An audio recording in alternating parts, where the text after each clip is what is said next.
Hello, beautiful community. This is not Vlad, because Vlad is not yellow. This is Ricky. And Ricky is here for 2 minutes until Vlad comes back to talk about the corruption and business self-aggrandizement of the Trump administration as they try to do a Ukraine deal. But until he comes, let me do an episode Ricky by myself. The first point to be said for that is that beautiful community, hello. And the second point is that your democracies will collapse tomorrow. And if you are in the Baltics, you will be invaded and you shouldn't move because democracy will collapse anyway, everywhere in the 2030s. And you shouldn't even be worried about that because the climate crisis will ruin you all anyway. Lots of love and go really gently, beautiful community. Goodbye. I think Vlad is here. Beautiful community, I'm so sorry. I don't know what happened there and how Ricky got onto the screen. We won't let that happen again. We're going to look at the Wall Street Journal story. So here is a quote from the Wall Street Journal piece. For the Kremlin, the Miami talks were the culmination of a strategy hatched before Trump's inauguration to bypass the traditional U.S. national security apparatus and convince the administration to view Russia not as a military threat, but as a land of bountiful opportunity, according to Western security officials. By dangling multi-billion-dollar rare earth and energy deals, Moscow could reshape the economic map of Europe while driving a wedge between America and its traditional allies. Let's give a couple more quotes. European intelligence agency distributed a hard copy report in a manila envelope to the continent's most senior security officials. Inside were details of the commercial plans the US had been pursuing with Russia, including jointly mining rare earths in the Arctic. In secret talks, ExxonMobil senior VP Neil Chapman met Rosneft boss Igor Sechin, Putin's former private secretary, in the Qatari capital Doha to discuss Exxon's return to the massive Sakhalin project, an investment stranded after Russia's 2022 invasion of Europe. There's a lot of detail in this piece, so we're not going to go through it. It just is enough to give us a gist, and we'll do an analytical reaction. A question for history will be whether Putin entertained this approach in the interest of ending the war, or as a ploy to pacify the US while prolonging a conflict he believes is his place in history to slowly, ineluctably win. Now, in engaging in this way with the West, Putin is converting the West into what he needs the West to be. So this is a positive enterprise for Putin, irrespective of whether it leads to the end of the Ukraine war or not. Now, out came many people beautifully articulately saying what an unbelievable disgrace this is. And this is disgraceful. There's 17 disgraceful things there. I mean, just pick one out of the 17. It is the role of Kushner. Now, Kushner doesn't have a formal position.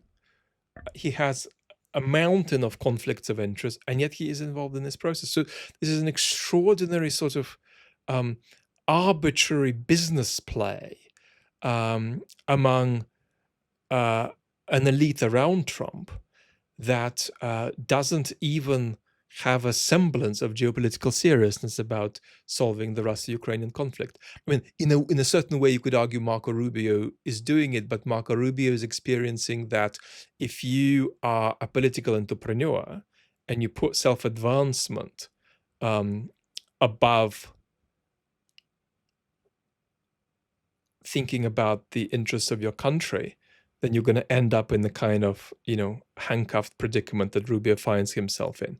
So unfortunately, no sympathy for Marco. Now, what all of these people who articulately commented on this have rightly said is that this is an absolute disgrace. This is what Ann Applebaum has said. This is what David Fromm has said. And they're absolutely right about the fact that this is a disgrace. We've got a situation where the Biden administration's Ukraine policy was roughly a policy that was devoid of purpose.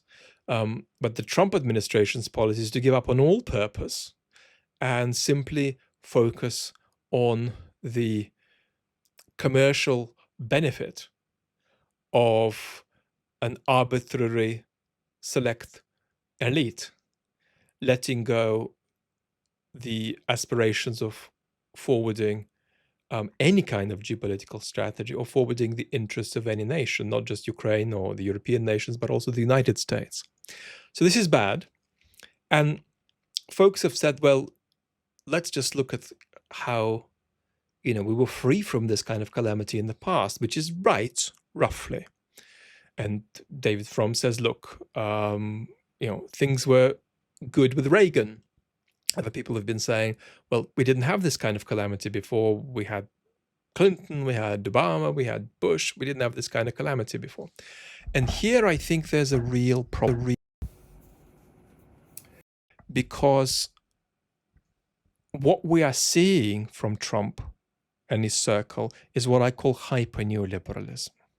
That is a kind of politics whereby a commitment to the primacy of the market has lapsed into a justification of a politics of might is right, where everybody is out for themselves, and where there isn't that big a difference between the interests of countries at war and the commercial purposes of particular individuals and particular elites.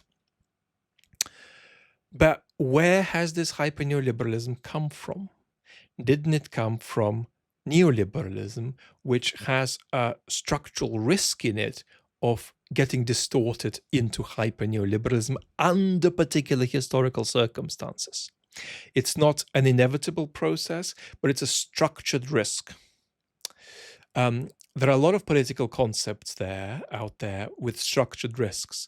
And the question is, what historical circumstances do you find yourself in?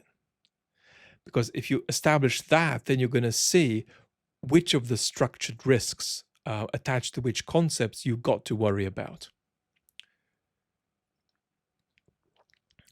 So the problem with neoliberalism, which was at a kind of a zenith in the 80s with Thatcher and Reagan, is that in putting a primacy of a magical kind on the market, it undermines three values. The value of self-government. Citizens begin to feel powerless. They begin to feel that they don't control their lives, they don't control their communities, they don't control their countries, that are so, to an extent now, just being sort of washed up in the winds of globalization. The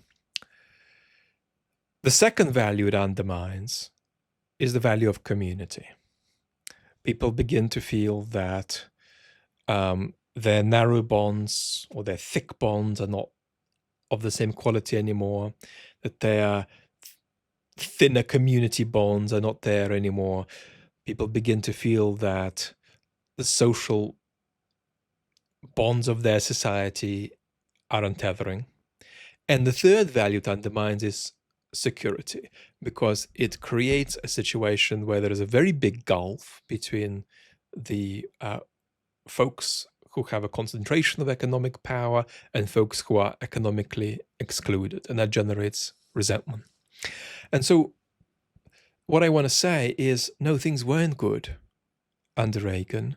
No, things weren't good under Clinton or Obama.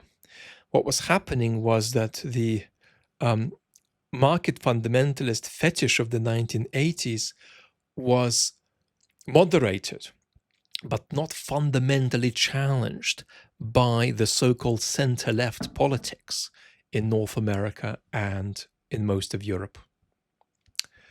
And that meant that these core citizen concerns at the level of self-government, at the level of community, at the level of economic security were not addressed. And that was already palpable in the 90s.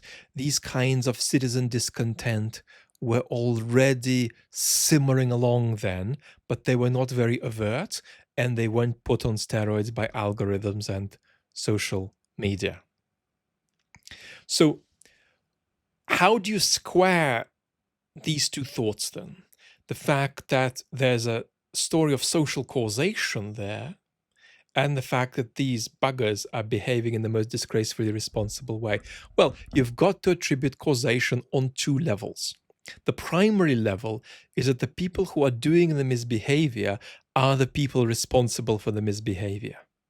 So the misbehavior of people in the Trump administration is the central cause of what is happening, right? But there's a very important secondary cause without which we can't begin to stabilize this cascade of democratic decline, without which the Democrats in the United States will never be, competitively electable the way they used to be in the 90s and the early parts of this century, without a reckoning with these historical factors, which both express themselves in the concerns of citizens, but also are objectively observable in the social forces that were released by particular policies. Now, not all of this is policy. A lot of this is just the contingencies of history in the 2020s. It was nobody's policy to create the social media space as we currently find it. But what we want to say that is that the primary folks responsible are the Trumpists, but that secondly, yes, what got us here is the politics of Reagan. Sorry, David Frum. What got us here is the politics of Clinton. What got us here is the politics of Obama.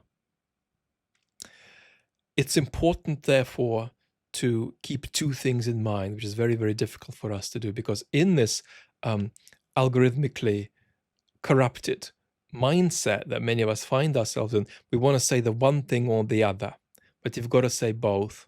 Yes, the primary responsibility is with the ludicrously misbehaved rascals in power who are destroying US democracy. But also we have to understand how we got here and how we got to a situation where citizens are so profoundly alienated from politics that they vote for Trump and will vote for worse than Trump in the years to come. We could do something about that, but doing something about that requires, first of all, an admission of what went wrong in the 90s and in the early parts of this century, what centrist technocracy got wrong, and then a very strong emphasis on solidarity, patriotism, and the public good, and then a very strong emphasis, which is the most difficult thing here, on economic democratization. So you've got to make people feel secure. You've got to make people feel that their country is secure, and you've got to make people feel that they have a capacity to inflect where the political process goes. This requires an almost revolutionary revaluation for centrist technocracy. Is it capable of it? Yeah. I mean, in the sense that it's possible that this gets done. Is it capable of it in the sense that is it likely that this gets done? No, of course not. So that's where we are. Disgrace, individual responsibility for the disgrace by all the actors involved and listed in the Wall Street Journal. But then also an understanding of the fact that simmering social forces, simmering psychic states of discontent among citizens got us to this place. Lots of love and talk soon.